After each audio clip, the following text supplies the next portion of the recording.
We talking about love, I think it's spiritual. Yeah, and you can never love something material. True. They tell you they feel you, but they ain't feeling you. Peace, love. Peace, family. So we're gonna catch a couple vibes. The good brother should be on, and then we popping off, going live and direct. The 2020 Vision Talk Master Teachers Edition. This is our grand finale, at least for this segment of it. We had a powerful week last week with Professor James Smalls, Professor Griff, and Wise Intelligence. So we ending it strong today with a powerful educator, powerful historian, powerful pusher of culture, of African culture. So let me take this call. He calling me now. We're going to get him locked in. Y'all share this and build this platform up. Let's make this a big ball of energy, and we're going to tap in. So catch a vibe, and we're going to get it in.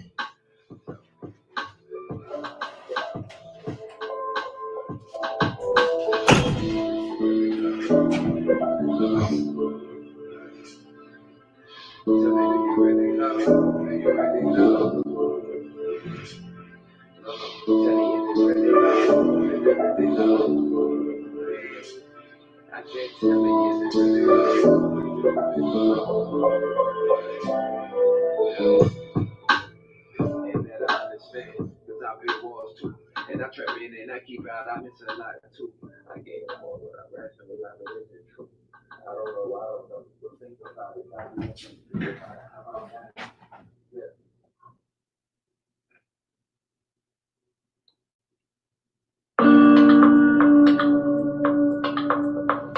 All right.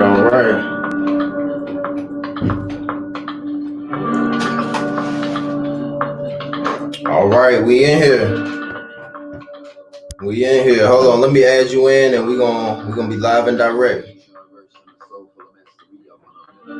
All right. 2020 Vision Talk, the Master Teachers Edition, the powerful one and only Master Teacher, Brother Kaba Kamene, is in the building. Peace and love, my brother.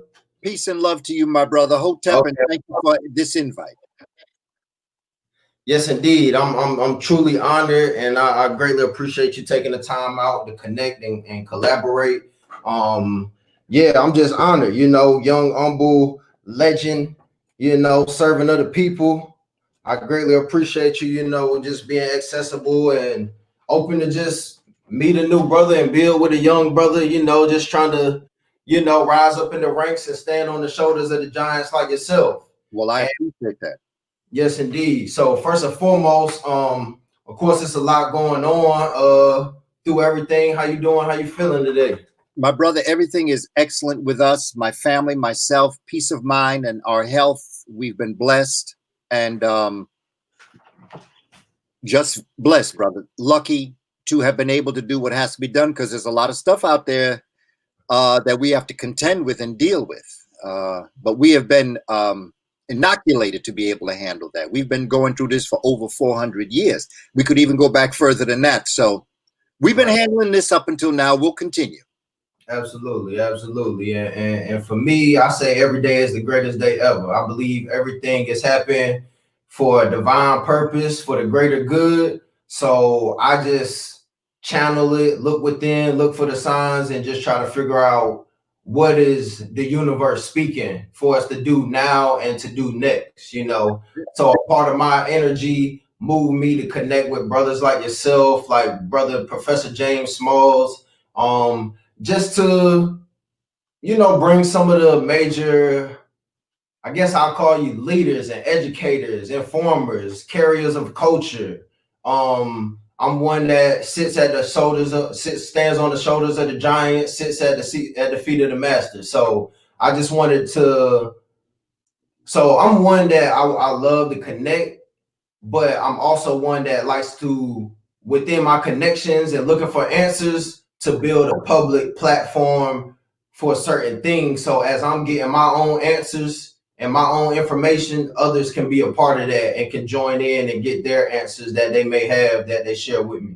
So if you would give me 1 second, I believe my notebook is right over here. If y'all don't got your notebooks, get your pens, And the brother is going, you know, bless us with some words of guidance, some divine guidance. So let me just grab my notebook real quick. Should have had it. Where is it? Where is my notebook? Oh, here I go. Here I go. Here I go. All right. All right. All right. Okay. So I do know one of the first things I do want to get into is I want to know your perspective on knowledge of self. What does knowledge of self mean to you? And then I want to get into just your own personal journey of self-discovery. No doubt. Well, knowledge of self is the first step in life. You know, from the moment we come out of our mother's womb, that is what we're attempting to do. We're attempting to get a sense to know who we are. And that is the major question. Even when you deal with spirituality, one of the things I speak about in my book, Spirituality Before Religions, is that one of the first things that the creator of all wanted was to know him herself. You have to know who you are. You have to understand who you are, where you are, and what you have to do while you're there. And Right. so knowledge is the first step in everything. In fact, the way I look at it, the way I've taught it, is that the first step is self-knowledge. The next step is self-management, which is self-discipline. When you know yourself and when you can discipline yourself, then you can know other people, which is social knowledge. And once you know other people, then you can manage other people, and that's called leadership. But you can't do that if you don't know yourself. So when I've worked with young people, or if I work in staff development with teachers, I use that model of self-knowledge, self-management, social knowledge, social management. Those are the steps. And so to me, knowing yourself, and not just as an African, know yourself as who you are as an entity, a human being, a spiritual being, having a human experience. Know that, understand that. And then from there, many of the other questions or obstacles or whatever you want to call them, problems, can be solved if you know who you are. But when you don't know who you are, none of those other steps can be done. And part of our great challenge, not just Black folk, but European folk too, Asian folk too, they don't know who they are. They have no idea who they are. That's what's so frightening to me with our children in schools where they are there. Because if they don't know who they are, how are they going to tell our children who they are? They don't even know who they are as a European people. They don't know how they came into existence. Asians don't know. They're still trying to fight the reality. Buddha is still presented to you as a depigmented, heavily set man sitting in a squat position with a bald head. That is not what the original Buddha looked like. Didn't look like that. The original Buddha was a melanated, well melanated, with pinky hair, and was a Kushite. And that is what was in Japan. That's what was in China, throughout the world. Well, they don't know who they are because they want to deny their origins, which is Africa. You have to know yourself. You can't understand the Egyptians.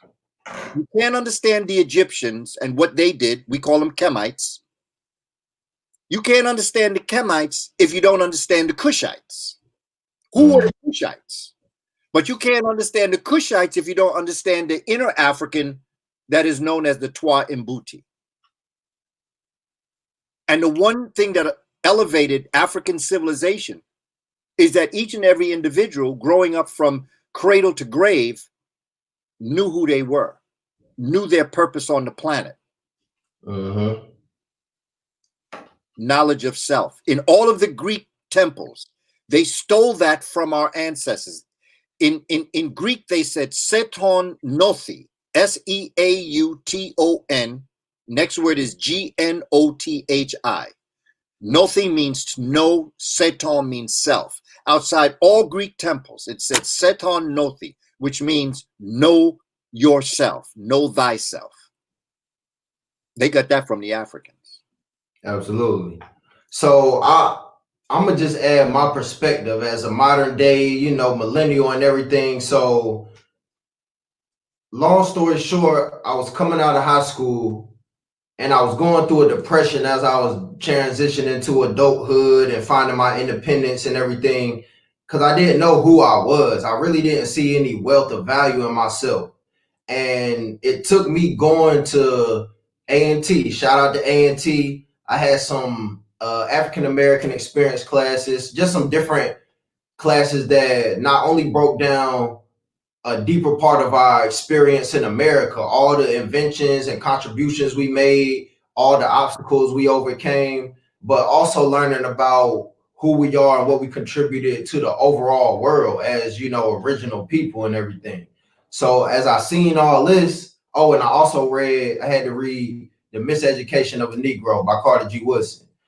Profound, blew my mind, and I transitioned from just seeking the money. I just was on the track of chasing the American dream. I wanted to get a nice job, get my college degree, which would lead to a nice job, and I would get me a nice wife, maybe 2 kids, a dog, and a house with a picket fence, you know, 2 cars, and all that. And what I realize is that these material things are not what we chase and who we are. And ultimately, I came to a consensus of us being kind of brainwashed into this American culture, this capitalist culture, where we are on this savage individualism, competing against each other, competing against our own brother and sister. And when I look back and try to figure out who we were before we were colonized, before we were enslaved and brought over here and things of that nature. And a part of that, I've seen that, well, we traveled the world as well. We were already here in large amounts as well. But ultimately, it was like, so I realized who we were to a certain extent. And what I seen was we are a village mindset people. We are about the collective community. So we are all about mastering our role, our goals, our gifts, our education in order to elevate the collective community. And I feel like that's a major key and a major thing we got to get back to. But all that I came through my journey, I got through my journey of seeking knowledge itself. Before I even knew what it was, I just knew I was trying to figure out who I was and what I was really here to contribute. But ultimately, I feel like, well, I want to hear more about your journey. Like, what was your journey to awakening like, and how did you come across knowledge itself and find your purpose? Well, you know, in my case, I was born with the name Booker Taliaferro Coleman Jr. That was my name before I corrected it in 2002. And I grew up in a home of culture. My mother worked for African American associations. At that time, they were called Negro associations. My mother worked for the National Urban League, which was very much like the NAACP. She was a secretary. My father worked in the post office, and he also had he was from Tuskegee, Alabama, and hence the name Booker T. And my father belonged to a church here in New York, and it was titled it's called Mother AME Zion Church, African Methodist Episcopal Church. The pastor was Reverend Benjamin Robeson, who was Paul Robeson, the great, we call him the tallest tree in our forest. Paul Robeson was a great athlete. He was a great actor. He was multidimensional. He was like the Imhotep of the time. He did everything. And this brother was melanated. But his brother, Benjamin Robeson, was the one that married my parents. The point I'm trying to make is I was born in a family of culture. I was born into a family that practiced culture. Now, I grew up in a project in Manhattan, New York, the Amsterdam projects on 63rd Street. The community was very diverse in cultures. Some of my friends were from Puerto Rico. Some of my friends' families practiced Santeria, which is the African-based faith system brought from Africa to America in the Caribbean. In the Spanish-speaking community, it's called Santeria. In the French-speaking community, it's called Voodoo. In the Portuguese, in Brazil, it's called Candomblé. In the English-speaking Caribbean, it's called Obia. And so I was Roman Catholic, grew up Roman Catholic, and I used to go to these activities in my friend's house where they were practicing this African spiritual system. They had pictures of African gods, Oshun, Obatala, Jemaja. So my introduction to Africa was not through history. My introduction to Africa as a child was through spirituality. And that's a profound difference.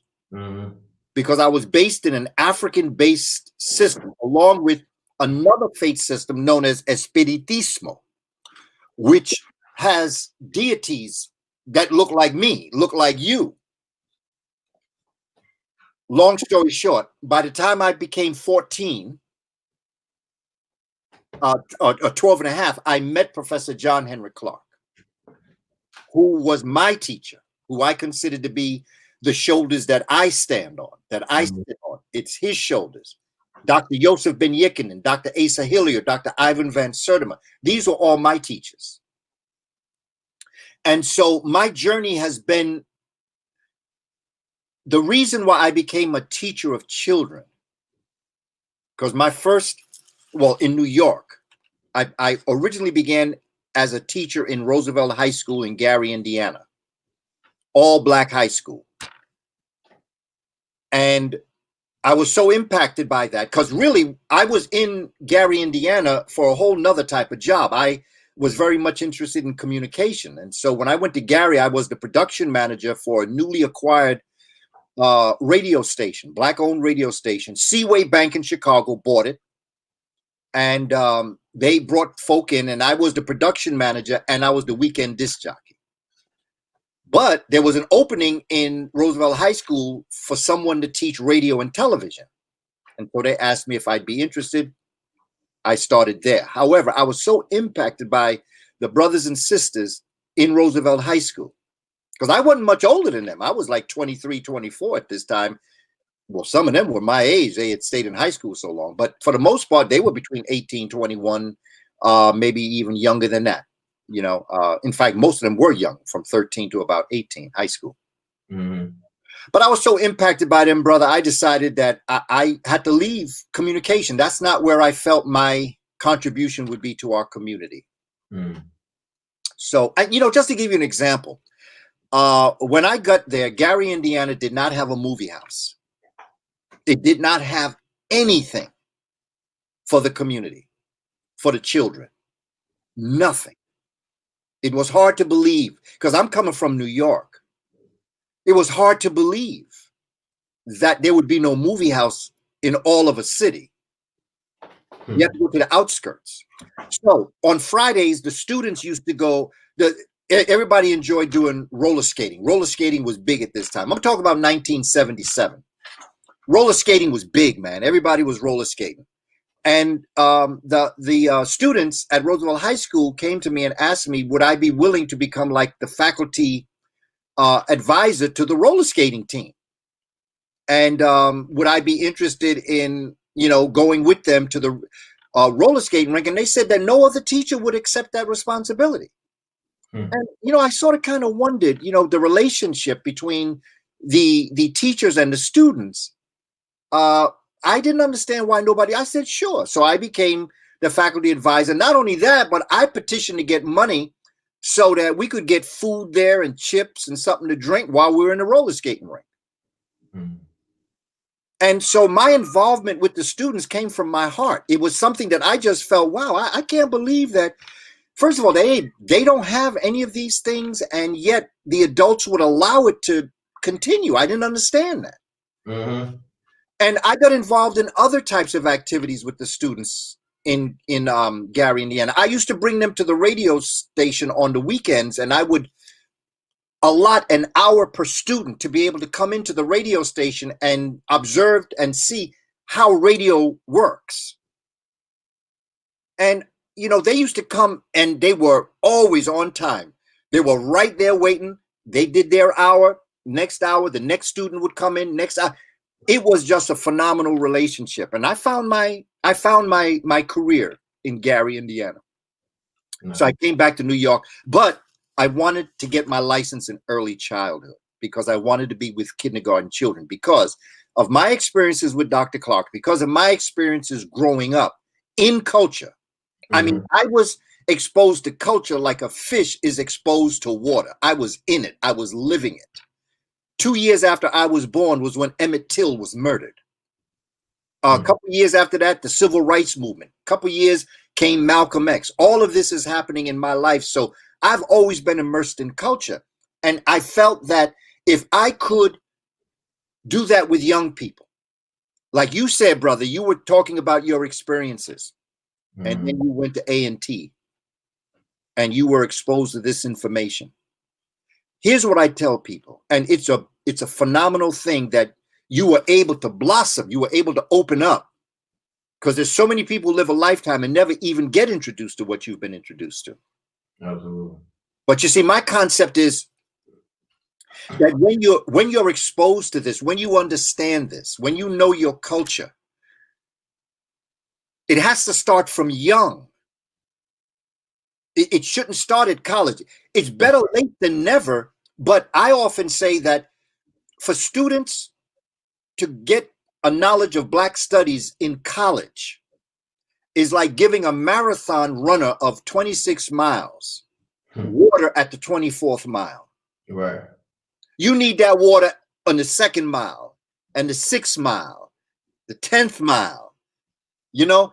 And so, although it is a beautiful thing that you finally were introduced to it, it is something that a child should be immersed in. Like I say, culture is to a human like water is to a fish. Right. You have a cultural common sense. The decisions you come from a cultural common sense. And Dr. Sheikh Diop says that when someone wants to oppress you, they take your history, they take your language, and they take your values, interests, and principles, which are called psychological factors. Then they superimpose their history, their language, and their values, interests, and principles over you. Which means that the decisions you make in your life, no matter what they may be, if you're looking at the world through someone else's eyes, you will never come to the proper conclusion and decision that's good for you. And so we have to know our history. We have to begin to deal with our own culture. We have to look at our look, if you live in George Washington projects, think about that.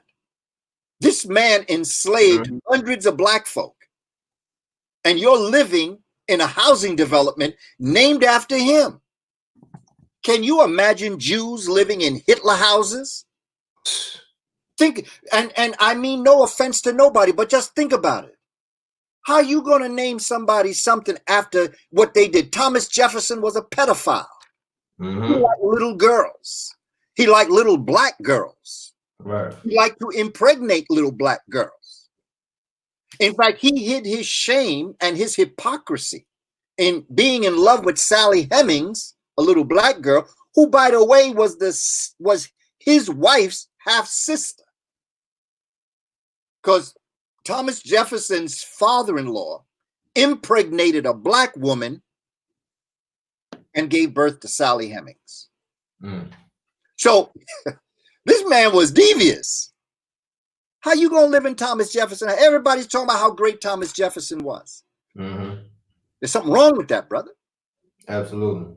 And there's something wrong with us in honoring their honor. That's not our values. He was not our interest. He did not regard our principles. Why are they important to us? Now, in this society we live in, that's hard for them to accept. Right. But guess what?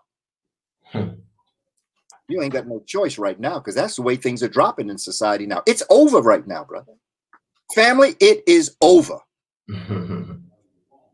We have to start doing for ourselves now. Facts. Absolutely.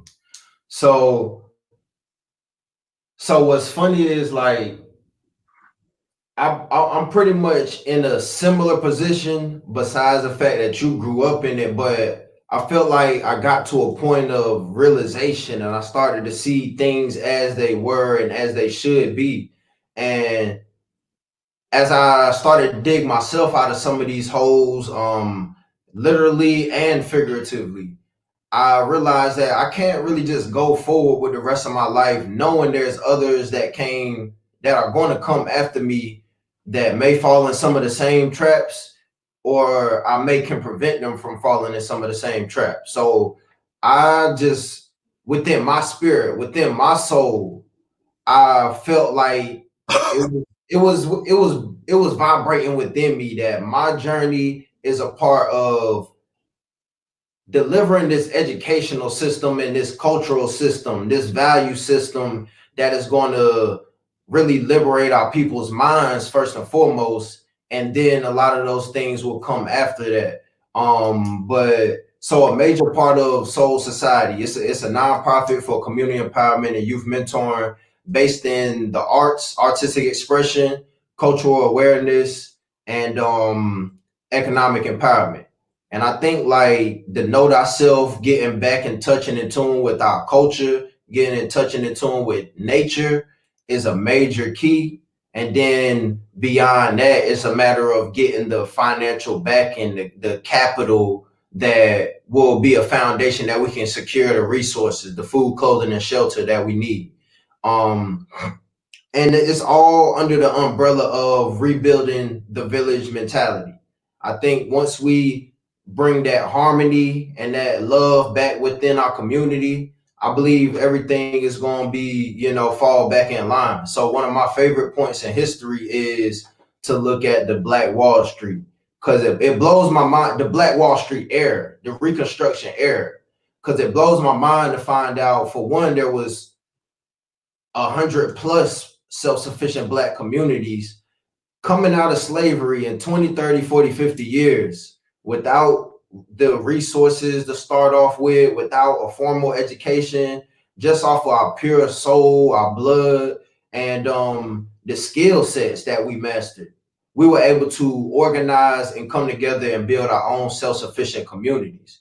And I think the only thing that we're missing today is that unity piece, because we got more access to information and resources and money and things of that nature. So we got all that. I mean, a lot of people talk about our buying power, the over $1 trillion buying power between 9th and 15th richest nation. As a Black community alone, we could be the 9th to 15th richest nation. And I feel like it's just a matter of us bringing that harmony and that organization and that unity, that love back into our people. But I want to keep it at, so my main two things that I feel like is the major keys to focus on is the education piece, which is all in alignment and harmony with that knowledge of self piece, and then the capital. But you as a master educator, as a master teacher, what, first and foremost, what does education mean, and what is the importance and value of education? Education has been something that's been a part of our existence from when we first started thinking on higher levels. Education as a word, coming out of the African experience, comes from the word educe, which means to draw out. The importance of understanding that concept of drawing out means that if you don't know who you are, if you don't know your culture and the greatness of your existence, how can someone draw something out of you when you don't even know it's there? Mm-hmm. So that the idea of education is not about a teacher giving information to students. Education is about me facilitating you realizing you already knew what I said. Mm. So my approach towards talking to you is going to be different. It's going to come from a perspective that I know you know this, and all I'm going to do is assist you knowing that you already know this. And that becomes very important in terms of teaching methodology. Because if you think you're going to stand there and pontificate and keep talking and talking and talking, and the students are going to take information in, that's not what's going on. Mm-hmm. And that's not just black students, that's just human beings. Right. And so what becomes important as we move through this process, family, is that we understand what education it is the handing down of the legacy of one generation to the next generation. Mm-hmm. It is about fine-tuning. You see, you can't teach people skills. I hear your generation say, I got skills. And I say, you're right. You got skills. You're born with skills. What Right. you learn in school is strategies to improve your skills. Mm-hmm. But you already got skills. No one can teach you skills. They teach you strategies. But teachers think that they're teaching children skills. They think they're teaching students skills. No, you're not. You're not teaching skills. You're teaching strategies so that the student, the learner, can take what they're hearing from you and be able to develop it within their own mind to be able to establish something that is viable in their life. Because if you can't use what you're learning, you wasted your time learning it. That's a Moorish proverb. If you spent your time trying to learn this and you don't do something with it, you wasted your time. Mm-hmm. Everything you should be learning somehow should apply to who you are. But let's go back to the word self-knowledge. If you don't know who you are, how would you know what you're looking for? Right. And that's why we find ourselves, like I heard students, like when I was teaching, and like I had one of the students that would speak a certain way, standard American English. They would get good grades in school, and some of the students would say, you're acting white. You see, they put that in your head. Okay, if you're smart, if you speak a certain way, that's white. But what what a lot of folk don't realize is that the great majority of people that do damage to the standard American English language are white people. They don't speak it like a lot of people do either. And then we think that if you're intelligent, you're acting white, not realizing, no, you acting black.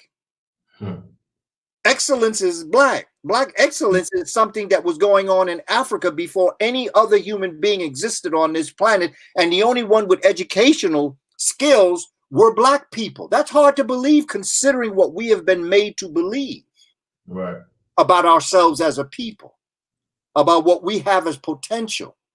And I understand exactly why they never wanted us to read. I understand why learning to read was punishable by death or torture, because they knew that if we ever found out who we really were, game's up, time's out. We would just get ourselves together. We would understand we don't need nobody. Right. When we study our history, brother, we have done some phenomenal things in our lifetime. You don't have to go back to ancient Egypt or ancient Kemet for a classical African civilization. Africans on the plantation were a classical African civilization. What they were able to do on that plantation was to be able to rise up out of hell at all costs by themselves and to be able to achieve such greatness. It would lead to you and I sitting here talking like this. If our ancestors 200 years ago, 250 years ago, ever knew that black folk one day would be here doing this, they knew it would happen, but they didn't know how it would happen. But they kept fighting. And that's why we have to keep on keeping on. We must. Because if they did what they did in their time, there were brothers and sisters on the plantation that recognized that they would never be free. Mm-hmm. But if they just kept the fight, somebody would be free. Mm-hmm. Think about that self-sacrifice. Think about that knowledge that I may not get it, but somebody down the line will. May not even be my son or my grandson or my granddaughter or my great-great-granddaughter. It may be in 100, 200 years from now, but somebody's going to get what I'm fighting for. And here we are, the recipients of that great struggle. Mm-hmm. We have no right to stop now. Absolutely. And I encourage you, brother, to keep doing I'm proud of what you're doing. And that's why I'm here with you, to support you, to let you know that it ain't over till we win. The work that you're doing is valuable. And one day, maybe 200 years from now, when groups of us are doing libation, they will call your name for being one of the beginners of a process that had to happen. And you better than I, because your generation will listen to you because they got that relationship with you. Mm-hmm. So you're very important to be that person. And it is up to us to be with you, to let you know we got your back. You speak to the young people because they'll listen to you. Mm-hmm. Because they respect you, because you're their generation. Right. You are a very important generation right now. Absolutely.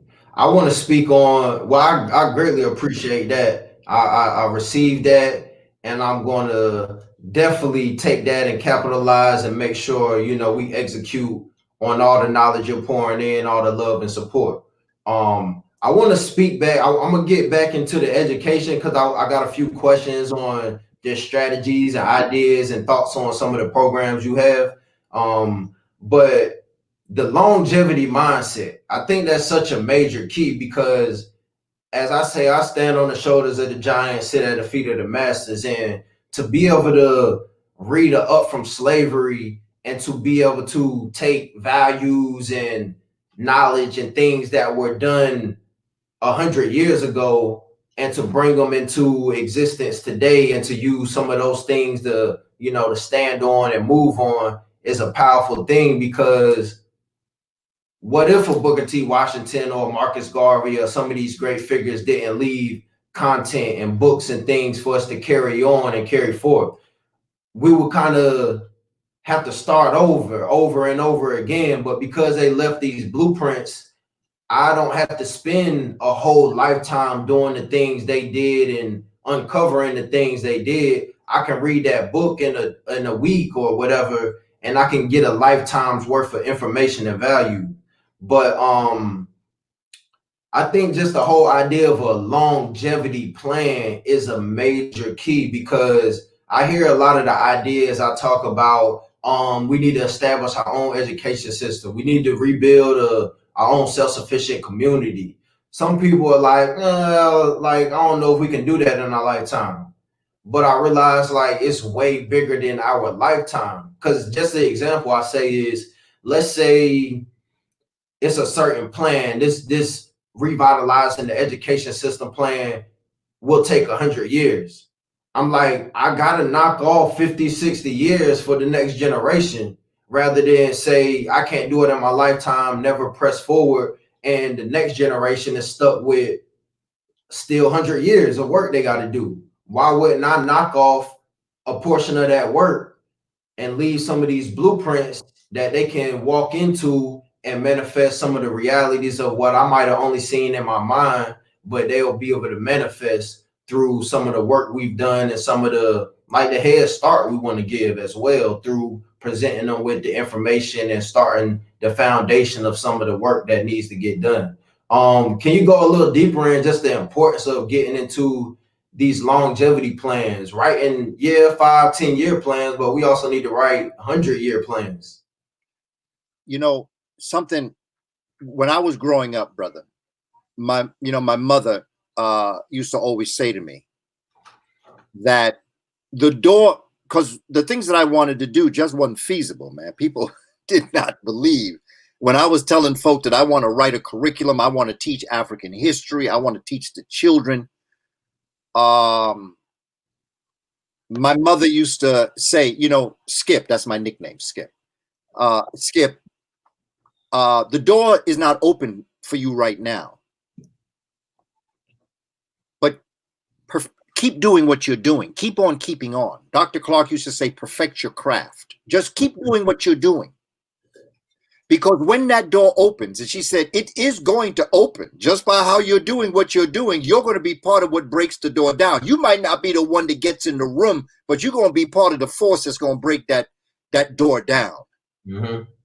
But when that door opens or when it gets knocked down, if you are prepared, you will be able to do what you want to do. And I say that just before I tell you and answer and speak about what you're talking about right now. I have a 20-year plan for me personally. I always told my students, I always asked my children, my own biological children, I always said, where do you see yourself in 10 years? When my daughter's fiance was coming to speak to my wife and I about marrying our daughter, my question to him was, where do you see yourself in 10 years? And the reason why I say that is because we all have to have a plan. And even if what you see yourself in 10 years, you might be somewhere else, but it was your plan that got you wherever you got. If you're just aimlessly walking around, you're not going to achieve anything in particular. But let me tell you something else.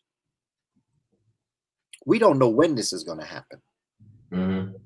What you see happening right now in the streets of the world, not just in New York, not just in Minneapolis, in the world.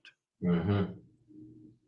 Not since Jesus Christ have I seen someone's death change history. Think about what I'm saying. I'm speaking metaphorically now. Mm-hmm. I'm not speaking literally. What I'm saying is that this man, Jesus Christ, his crucifixion split history in half to BC and AD. I don't know anyone that has had that type of impact in the world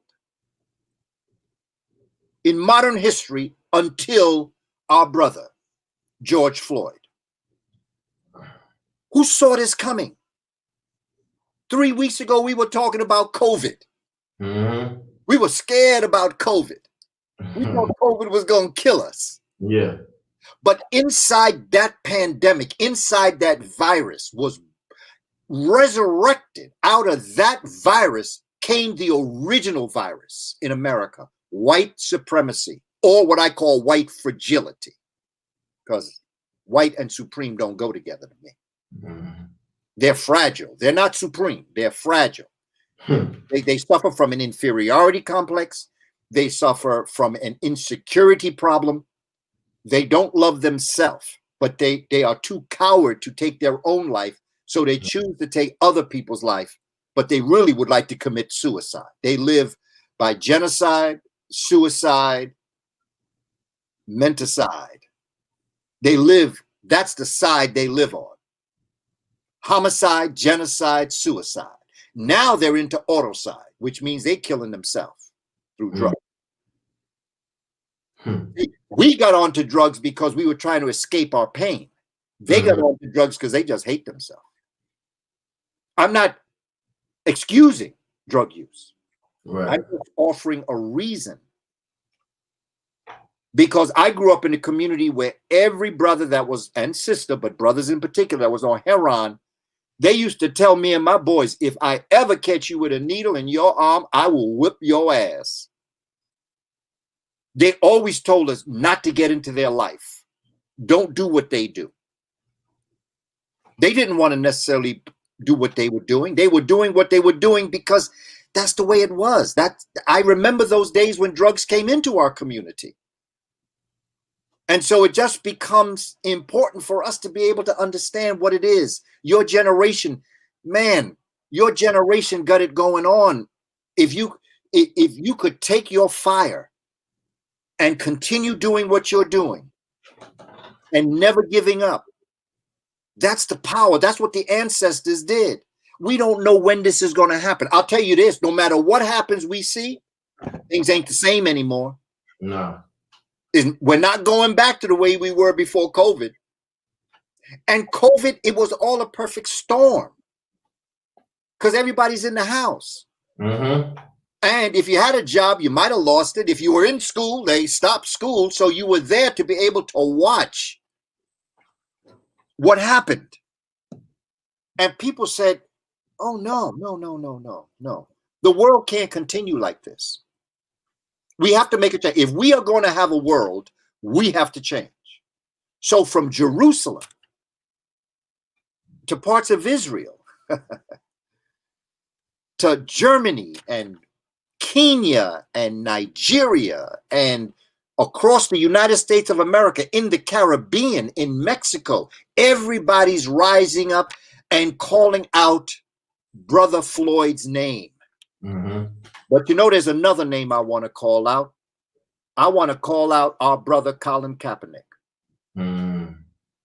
I want to call that brother out because I have to tell you that when that brother took a knee, everybody criticized him.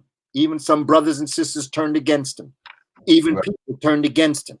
People even said that he should be fired. He lost his job by taking a knee.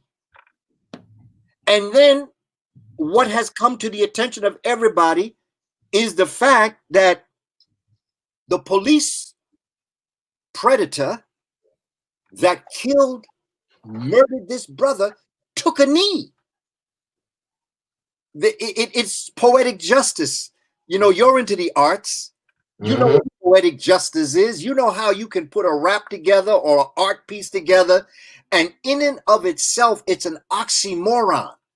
It is the opposites of two sides, but they're coming together in balance. So they put that meme together with Colin Kaepernick taking a knee, and then they showed this police predator taking a knee. It was an oxymoronic scene, but it goes back to divine destiny. This was powerful. I've been experiencing something, you know, that I remember. I marched in the 60s. I remember I was out there in the 60s. I remember I used to go to Black Panther meetings. I used to go to the Nation of Islam meetings on 116th Street. I grew up in that generation of protest and understanding and going out there and doing something. So I'm looking at this time and I'm saying, look, and this is what I tell people of European descent. Listen, if you think what you're seeing now is rough, don't do anything about this. Wait till you see what's going to be on the street in 10 years. Wait till you see what the brothers and sisters are going to be doing in the streets in 10 years. If you think this is something, my generation did what they did, risked a lot. That's true. And we did the best we could with what we had at the time. But it's nothing compared to what's here. Social media has changed the landscape of the world. For us to be able to do this is social media right here. We're a part of this. Absolutely. You're controlling this. This is in you. There was years ago where you couldn't have done this without somebody else's approval. Right. Now look at what you're able to do. Take it and own it and do something with it. Absolutely. Absolutely. So I want to ask, I guess we'll kind of end with the education piece, unless this is a part of your answer. But what are some of the things we need to focus on transitioning from here? Well, from an education perspective, let me speak from my lane because that's where I am.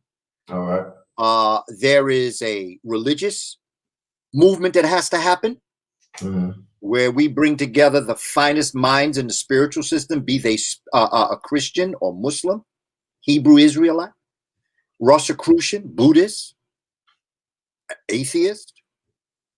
We need to bring them together and have them come up with a plan as it relates to the spiritual aspect of this. And not for their religion, but for the good of African people worldwide. We need to come up with an economic plan. We need to bring folks like our brother Dr. Claude Anderson. Yes, sir. Okay, we need to bring together brothers like George Frazier and the sisters who are economists. There's a lot of sisters out here that are phenomenal economists with black businesses and everything else. And we got to figure out a black bank strategy because I got some money up in One United. That's a black owned bank. I got some money up in there where they had that Harriet Tubman credit card. Okay, but you know, like my main bank may not be One United. It may be one day, but right now, a lot of my businesses have to come out of where I've been doing business all these years. But I certainly got an account at One United. And every so often I put money in that account because I want to build that up. Each and every one of us can start an account with a black bank and put money in periodically. I'm not saying to put a whole bunch of money in, but you can start with $100 and maybe put $10 in periodically, whatever your budget allows you to do. But this is what we got to do, family. We have to look at things from labor. We have to look at a point where we're working as it relates to, can we hire our own people? Do we have jobs where we can hire our own people? Because why should young people respect us if everything they need, they go to somebody else in order to get it? Why should they respect us?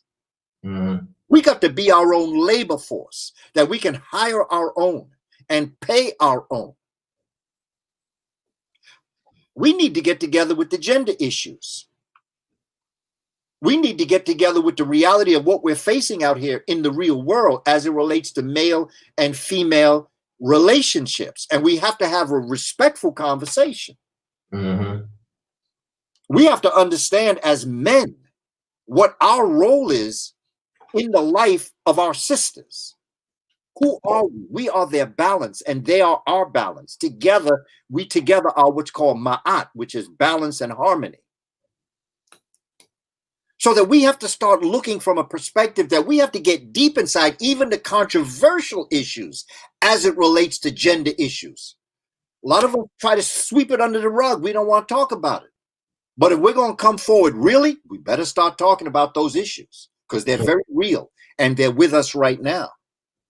Now, the next area is where I feel that I'm in my lane, which is education. When we're talking about educating our young people, we have to have a curriculum.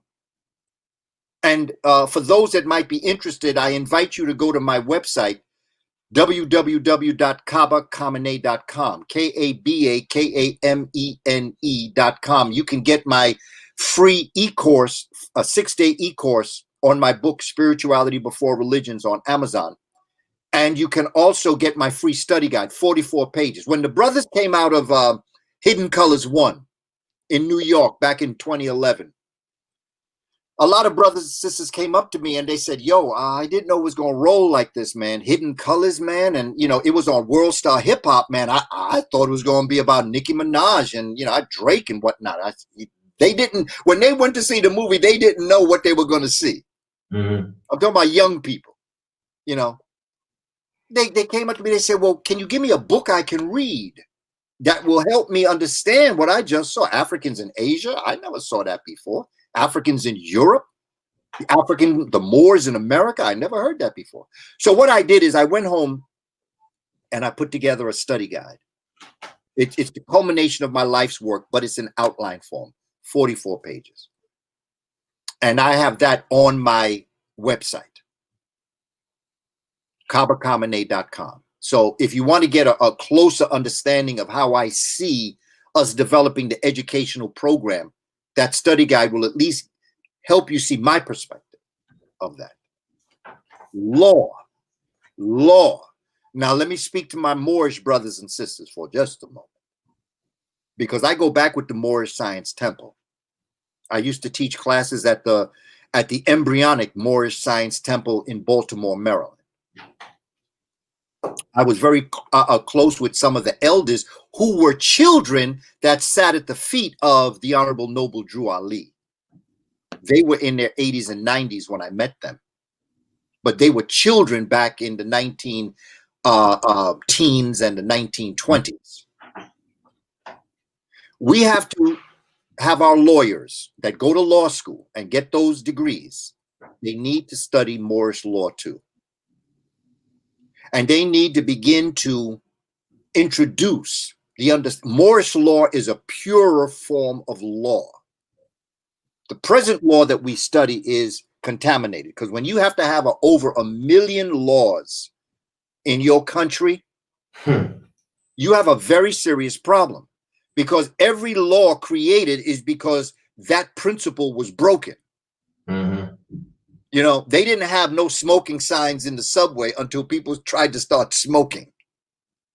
You know, they didn't have no radio music on the bus until people started playing their boombox on the bus. So when you have 1 million laws, it means that you have a country that's in very serious trouble. You shouldn't have that many laws. Right. So the legal system is something that we have to look at. And then when you get into security, protection, quite frankly, warfare. We need all the organizations that protect the community. And I'm talking about the street organizations at this time too. I'm talking to the Bloods. I'm talking to the Crips. I'm talking to Paloma. I'm talking to the Latin Kings. I'm talking to all of them. You have to change your political view of the world as to what security is. And you have to understand who you must secure and who you must protect against. Because some of us are looking at each other as the enemy, and we really are at worst an ally, but at best a friend. I believe in gun control. Control your gun. Entertainment. We have to go back to the original core of entertainment, which is to present a message to the people. Present a message to the people. That's what art is supposed to do. And, you know, brother, when I listen to some of the music, I hear it. I understand what I'm listening to. But what I'm asking the young brothers and sisters who are saying these types of things, in about 40 years, when you're my age and you're in the car with your wife and your grandchildren are in the back seat, and you turn on the oldie but goodies and your song comes on and you calling your woman a bitch. What happens when that grandchild asks you, granddaddy, grandpa, is grandma a bitch? Is she a hoe? You see, art is like a time capsule. The importance of art is that everything we know about every society, be it in Africa or Asia or America, everything we know about the math and the science, we know through their arts. Art is the expression of the intellectual achievement of that society. And so years from now, when we're listening to music, and when we're looking at art, and we're looking at movies, when they do ancient replays of the Housewives of Atlanta, and they watch beautiful, intelligent, accomplished women throwing each other from one side of the room to the other, cursing at each other, fighting each other, pulling each other's hair, that is going to be a statement about the society that we're living in right now. But in 100, 200 years from now, they're going to look back on this. What do you want your descendants to think about you when they see that on the television set? I'm not telling you don't do it, because everybody need that payday and everybody want that payday. And I understand they're getting that payday. But I'm asking you, at what price do you sell your soul for the future aspect of how people will view you? Because you can't take that back. Once you throw a sister across the room and you fighting with her and you drinking and busting each other's head up, those young girls that are watching that show, because there are young girls watching that show, you have to wonder, what legacy are you leaving behind? Because you see, yeah, your grandchild is going to ask you, Grandpa, is grandma a bitch? They're going to ask that. That's how children do. And then the next area out of entertainment is politics. We have to get our politics together. We have to understand voting. We have to understand what voting is. I don't vote because people like me. Malcolm told us that Democrats are sly foxes and Republicans are brute wolves. They both belong to the dog family. I don't trust none of them. So I ain't voting because I like you. I'm voting because I plan on getting something from you for our community and for my family. I plan on getting something from you. And if you want my vote, then we better play. But we have to become sophisticated to what voting is. Because that's why they're trying to take it from us. I ain't voting because I like you. And I ain't voting because I think you like me. I'm voting because the only way that I can get funds into my community center is to ensure that you get in, so you'll give me that money. And then the final area that we have to look at as it relates to educating ourselves is in health and nutrition. Because all those other things I just said to you mean nothing if you're sick. Facts. And now that we see the fact that historically, Black folk have always been the one that gets the illest when things happen. When the white folk get the flu, Black folk get pneumonia. That's just the way it is. That's our conditions. When we were in the outhouses, when we were living on the plantation, we had the worst of food, the worst of clothing. We did the best we could with what we had. The men and women of the plantation, Black women, enslaved Africans, made sure that Mama put some real spices on that food, made it taste good. Mama made sure that the clothing was right for the winter months. But the fact of the matter is that if we don't get our health together, none of this other stuff means anything right now. And so we've got to look at these 10 areas. These are the areas that Professor Neely Fuller gives us in his book, the compensatory code on white supremacy, to understand it. Because he says, if you're dealing with a problem and white supremacy isn't at the core of the problem itself, you don't know what the problem is. And so it becomes important as we move forward to understand the education that we need to have and what we need to do. And of course, when I completed my book, Spirituality Before Religions, it was for me a journey that was meant to introduce it. At first, it was my own exploration. It was my own journey, searching for spirituality. But as I got into it about 5 or 6 years ago, I began to realize, hey, you know something? I got to share what I'm learning. I have to share this. And there's 2 laws that rule the cosmos and rule us. The first cosmic law says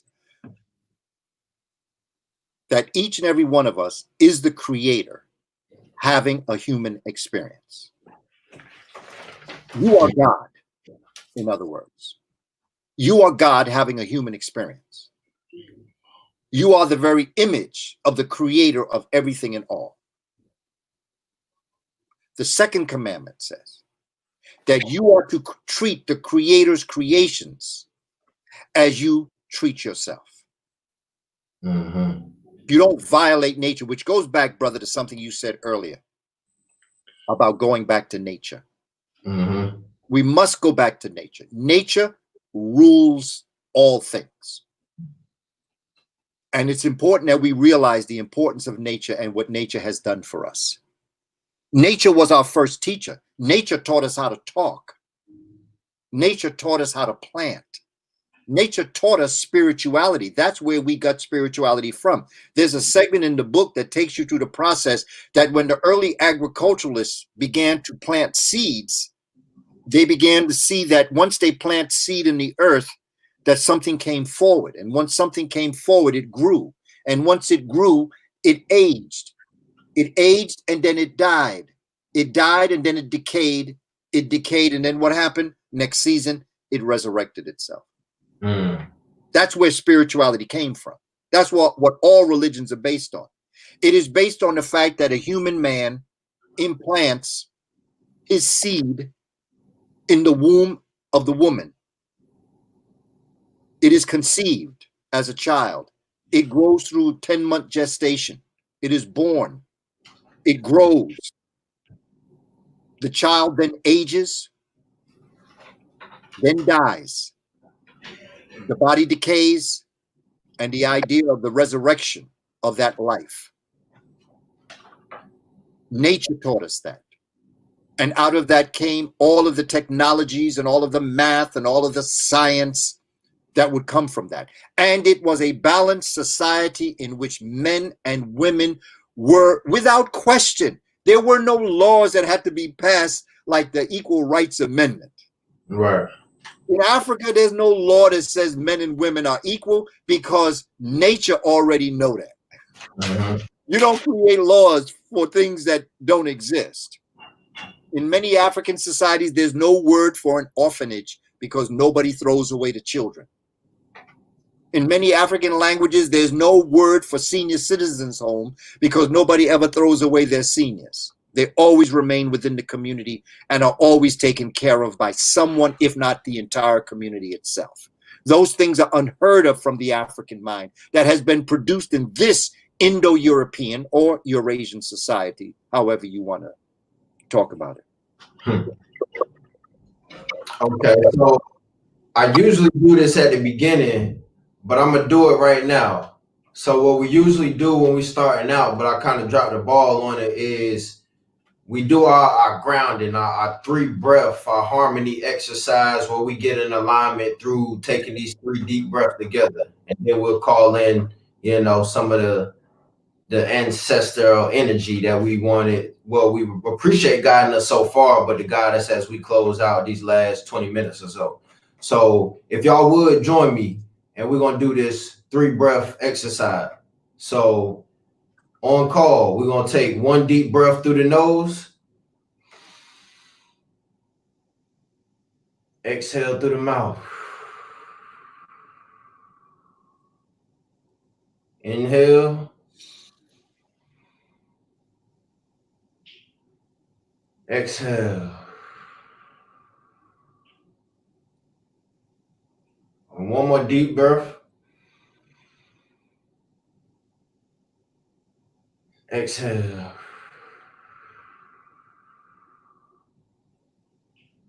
And I just want to thank the great divine and the ancestors for guiding and blessing this conversation and engagement so far. And I ask that we are blessed and guided through the closing moments of this engagement. And I ask that we planted some great seeds that will manifest and bear great fruits in each other, as well as the people that experience it now and in the future. So greatly appreciate the ancestors and the guidance of this conversation. And Ashe. Ashe. Ashe. So closing now, I want to get into some of the foundation of this child development. And one thing I'll start out with is it was a beautiful thing to hear your explanation on just an educational facility. When you were talking about how you all will take young children at a ground level where we know they're still in touch and in tune with themselves and the things that they naturally gravitate to. So creating an environment where one room might be science based, one room might be literature based, one room might be math based, one room might be art based, and allowing the children to naturally gravitate towards whatever room they want to spend the most time in, which will kind of naturally tell you at a foundational level what this child may grow into and how we need to cultivate the natural essence of this child. Can you get into like that whole ideology and just the foundation of this child development and how important it is to give the children the proper foundation to grow into these things as second nature rather than doing the unlearning and relearning each generation? Okay. I'm going to respond to that question in the world we're living in today.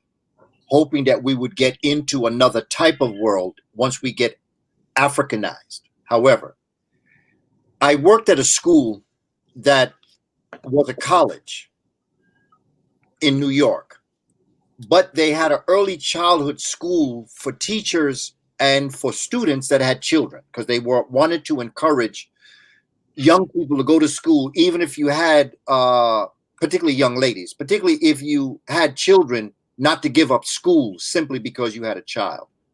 And so this was a school for children, and many of them were very young.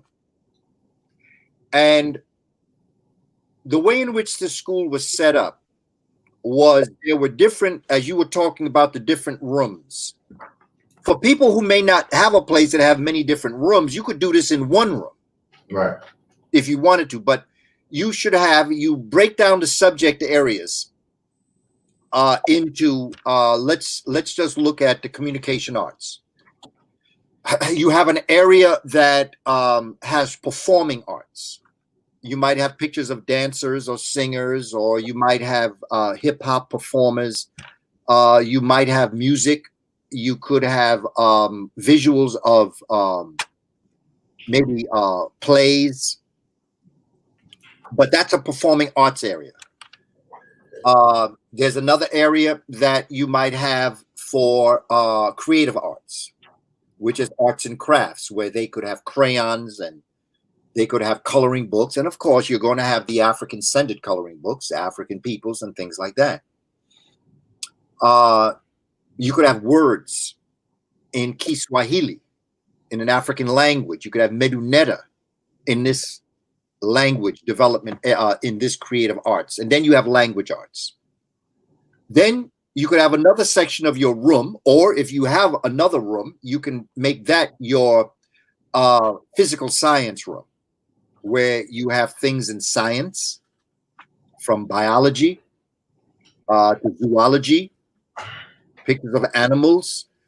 You could even have a little area where you might have an animal. You might have rabbit, you might have gerbil, you might have cats, you might have dogs. All that goes into this area. That would be science. Then you have a math area where you have a lot of manipulatives. So you can buy these from teacher stores. And you can set your room up like that. It doesn't have to be a house.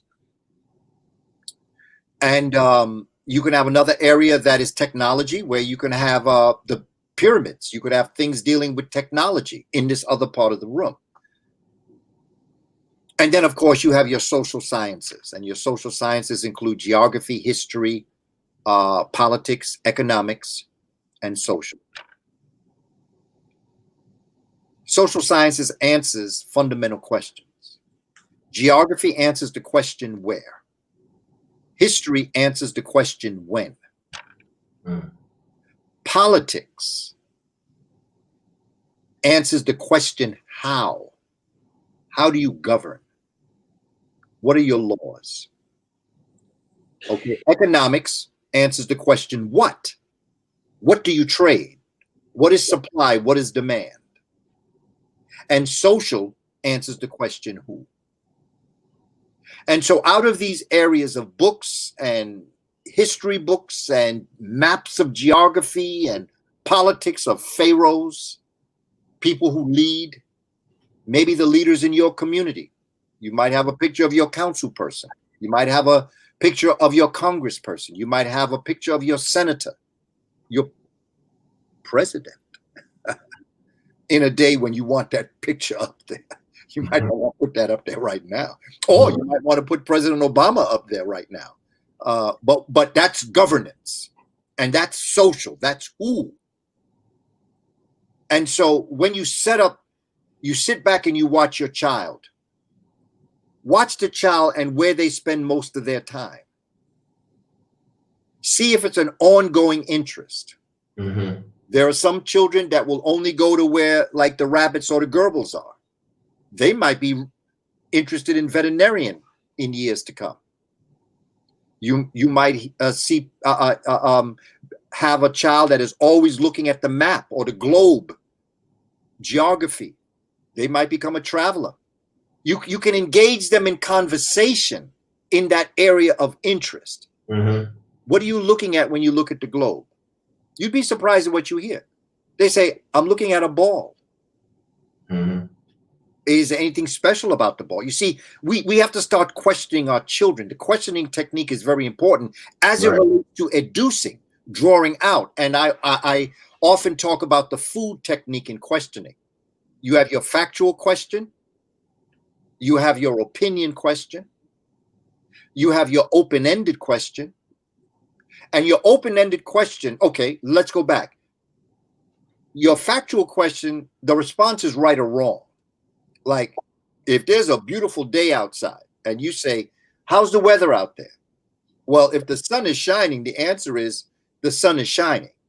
Mm-hmm. If you say it's raining out there, well, we have to talk about that. Mm-hmm. That's a factual question. An opinion question is a question that you ask, and it doesn't make a difference if you like the response or not. See, a lot of times we ask somebody's opinion and then we get on their case. Mm-hmm. You should never ask an opinion question and then tell them that's the wrong opinion. Right. They're giving you their opinion. They have a right to their opinion, whether you like it or not. That's their opinion, right or wrong. Open-ended questions normally have the word some, ever, or any. I always call it C, S-E-A, some, ever, or any. An open question would be like, have you ever gone to the Caribbean? That's open-ended. Okay. And then following that open-ended question comes the descriptive question, which means like, have you ever been to the Caribbean before? Mm-hmm. Yes, I have. Bang. That's their answer, open-ended. But now the descriptive question comes behind and says, where have you gone in the Caribbean? So you have this description question. And so when you're in this room with your children or whoever you're with, young people, it's not just good enough to sit back and watch. You have to engage them, ask them questions, draw out of them, educe out of them. Mm-hmm. You do not educate somebody. You bring the education out of them. Every human being is born with every piece of knowledge that has ever existed, that exists now, and that will ever exist. It's called the Akashic Records. We're born with this in our minds. It's like this. It's like you turn out all the lights where you are, right? And you can't see anything. Can't see a thing. And then all of a sudden you find the light switch and you turn the light on. And then you see the chairs, the tables, the fan, the photographs on the walls, the television set in the corner. You see all that. My question to you is, did all those things appear in the room when you turned the light on? No. Mm-hmm. They were always there. Your light just wasn't on. Right. So our job is to assist the learner in finding the light switch in their mind. Mm-hmm. And to recognize you already know this. And here's the other part that I want to say. Where do you start? You know, you have a slingshot, right? And you put a projectile in the sling and you pull it back. Okay? The further you pull it back, the further in front of you, you can project it. Mm. That's what learning your history does. Mm. Take your mind and put it in the intellectual sling and pull it back. Now, keep in mind, I ain't going back here to stay back here. Right. In fact, I'm going back here to get out there. So as I'm pulling back, the further back I go with my history and knowledge of self, the further in the future I can propel myself. Mm-hmm. Prophets are not psychics. They're just good historians. Because when you know what happened in the past, you can interpret what's happening in the present, and you can predict what's going to happen in the future. Mm-hmm. This has to be our mindset. See, I've seen this before. I've been to this movie before, and I saw how it ended. And the one thing I want to tell the world is, don't let this picture end the same way the other one ended, because you're bound to see this movie again, but this time it'll be much worse. Mm-hmm. So I warn us, Let us get ourselves together, because time has come. We have been destined. No people on the planet have experienced what we experienced. Mm-hmm. African American people have lived in the belly of this beast for centuries. We know what's happening. We know we've been through this before. And all I can say to us is that it's time for us to get ourselves together. It's time for us to call for peace amongst each other. It is time for brothers and sisters to begin to learn the ancient love that we had. There's a Kemetic word, there's an Egyptian word for love. Mer. I would spell it M-E-R, but the way it sounds is mer. Mer. It is a love like no other love. It is a love like when we love someone or something so much, we say, I love you so much, words could never explain. It is an unexplainable emotion of bliss that we should have.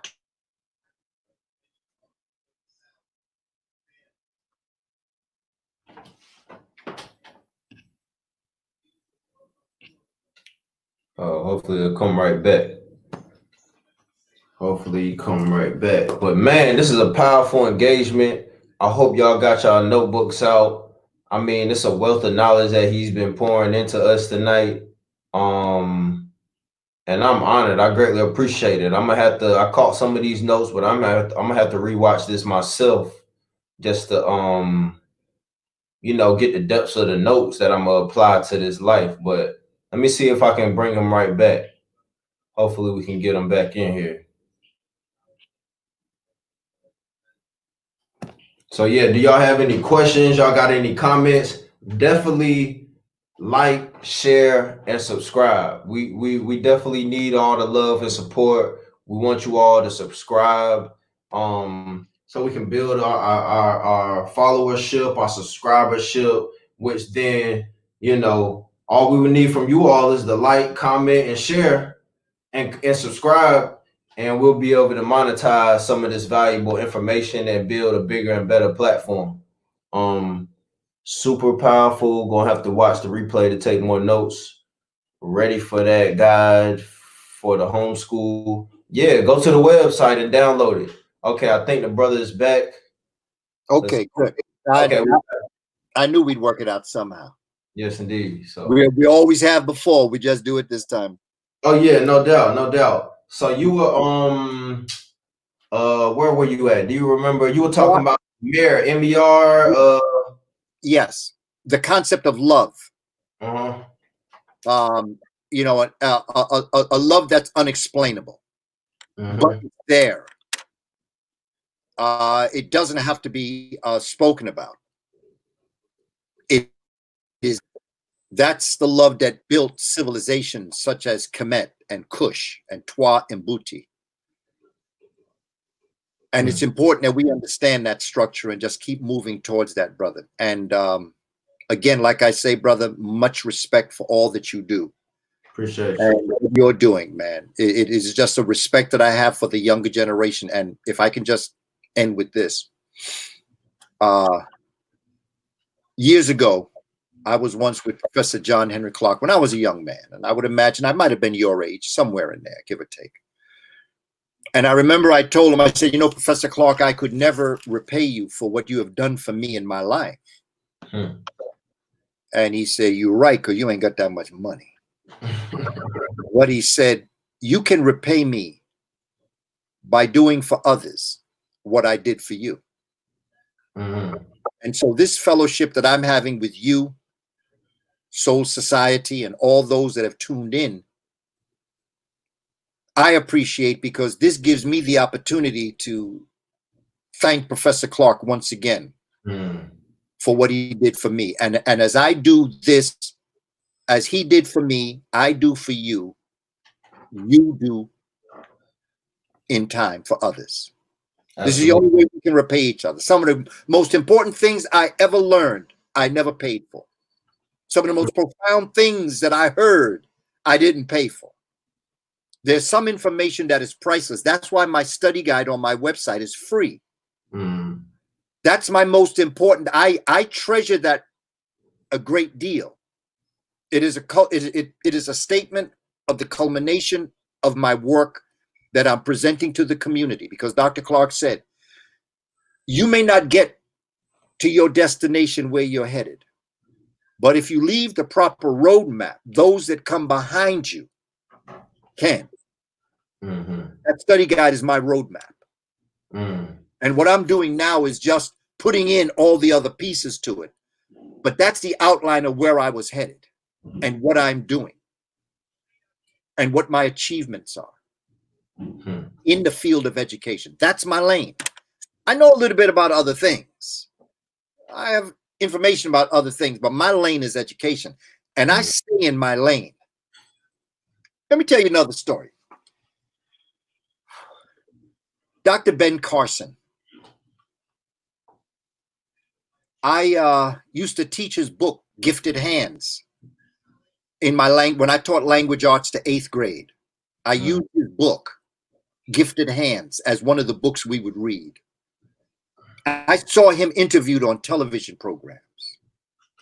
I watched him in operating rooms as a brain surgeon.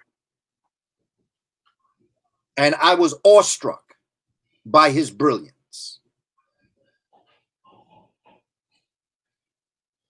But then he got political.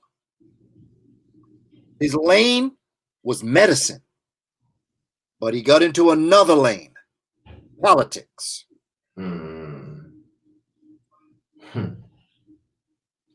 I have learned that a genius, an absolute genius, can become an absolute fool when they leave their lane. I'm not saying that you can't be good in other lanes. There are multi-geniuses like I talked about Paul Robeson. There are people that can be geniuses in multiple lanes.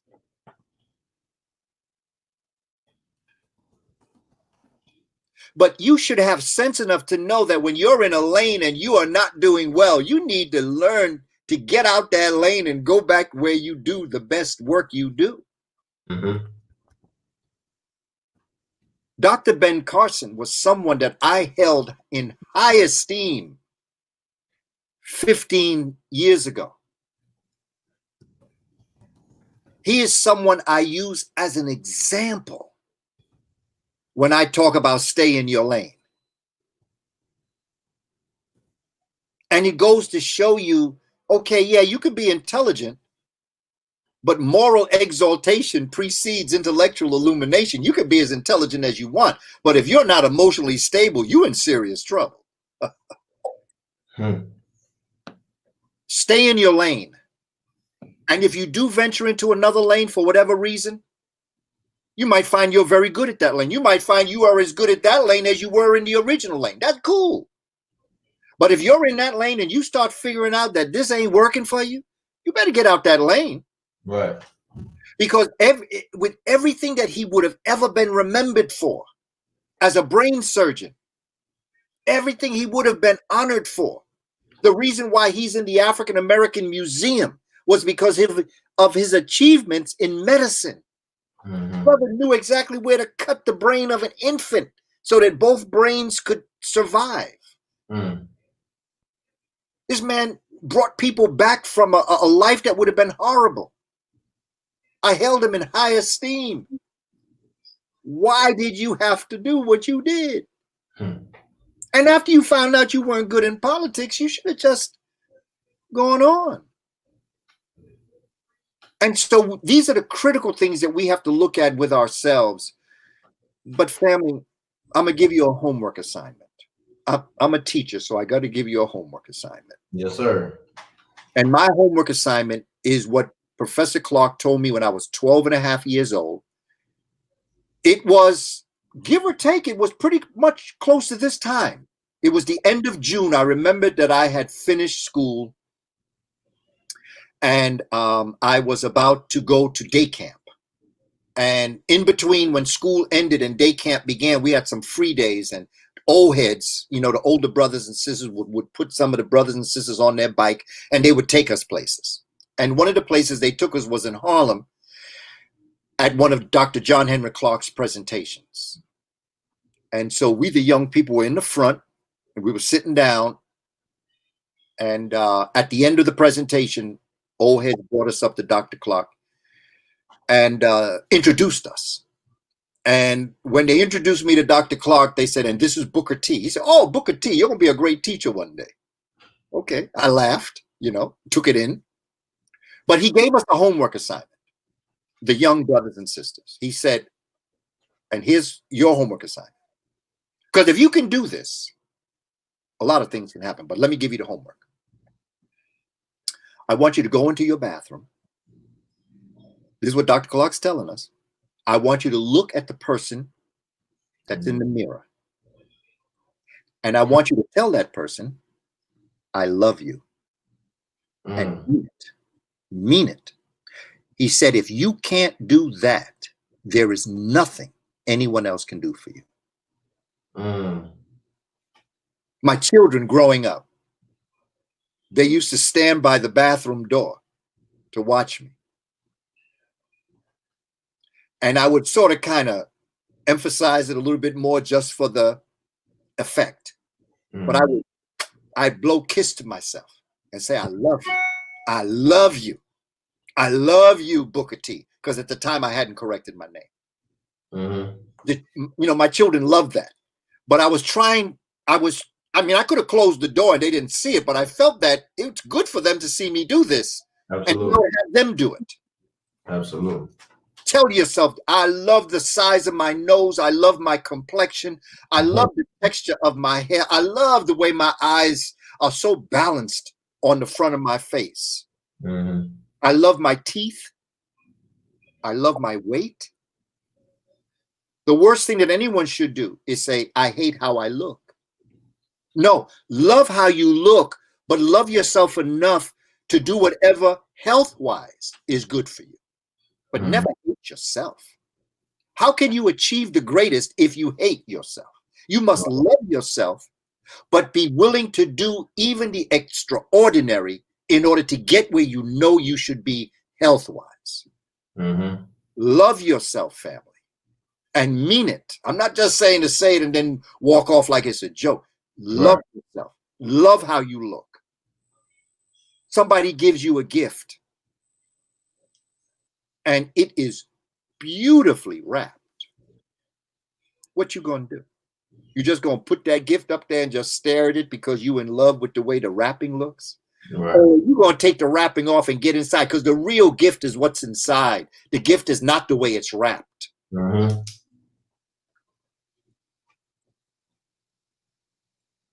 You have to love yourself. You have to love how you look. You have to be proud of yourself. You have to be proud of your achievements.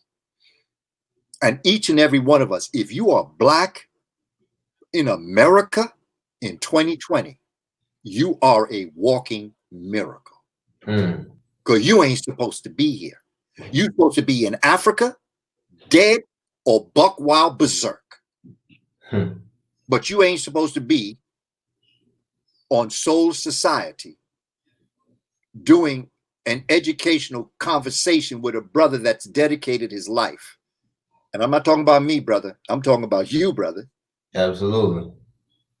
And I congratulate you on your, not just what you're doing, but the fact that something motivated you to do it.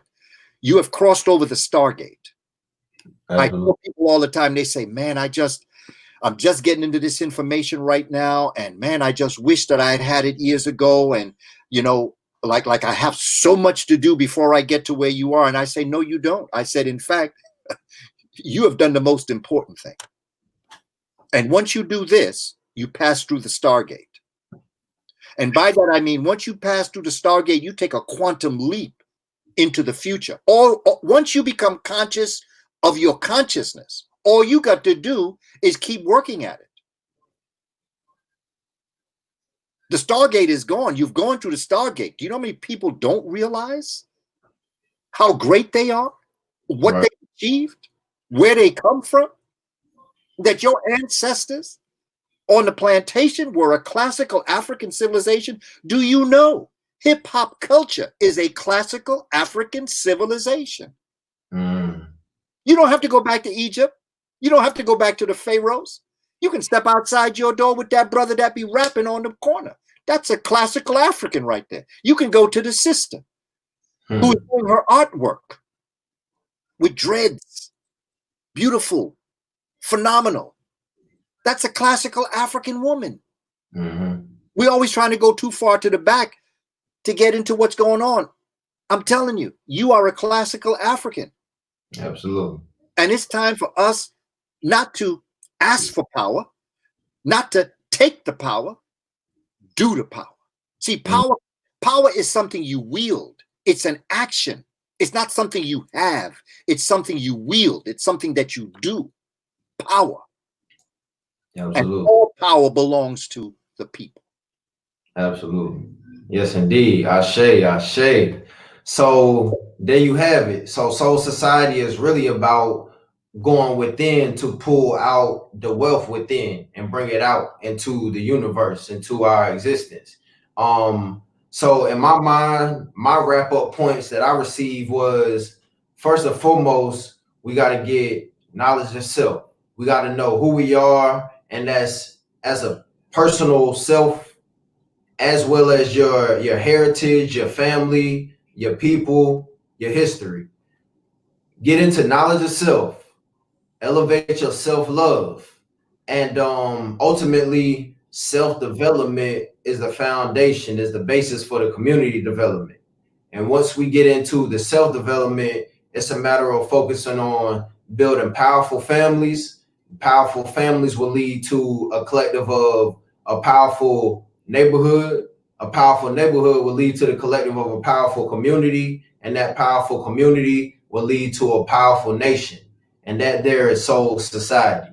So I greatly appreciate you tapping in, giving us some of your wealth and value. This was a powerful session. My soul is vibrating right now. I'm gonna go back through and listen to this a few times, and just start to critique my craft and sharpen my sword up some more. And I greatly appreciate you taking the time out, the energy, and everything that you just invested in us.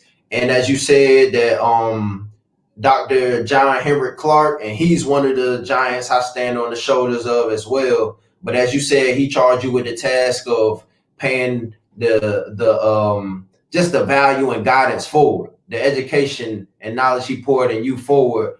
I would do the same as well. So I greatly appreciate you joining me, and I'm gonna definitely be in touch and in tune with you, and we'll definitely be engaging some more. I'm looking forward to building with you some more. I got 1,000 more questions, but I'm gonna leave it at this for tonight. We got a lot to chew on, a lot to process, and may you all rewatch this, because repetition is another very important part of education. So rewatch this, write down some of the references and things that vibrate with you, and do some deeper research and studies for yourself. So once again, I greatly appreciate you. Y'all like, subscribe, comment, share this video, tap in with the good brother. A lot of people were asking about where to find the study guide. Go to www.kabamene.com, and that's KABAKAMENE.com. So greatly appreciate you, my brother. And if I could just add before we close out, you can find my book, Spirituality Before Religions, on Amazon. That's a good starting point as it relates to building up that self-love concept, to understand that you are the creator having a human experience. And I wish you all the very best. I know we are going to make it. I know history. I know we're going to make it, family. All you got to do is keep on doing what you're doing. Wherever you are, just keep doing what you're doing, because it ain't over till we win. Absolutely. Okay. One love. Power to the people. Peace. Hotel.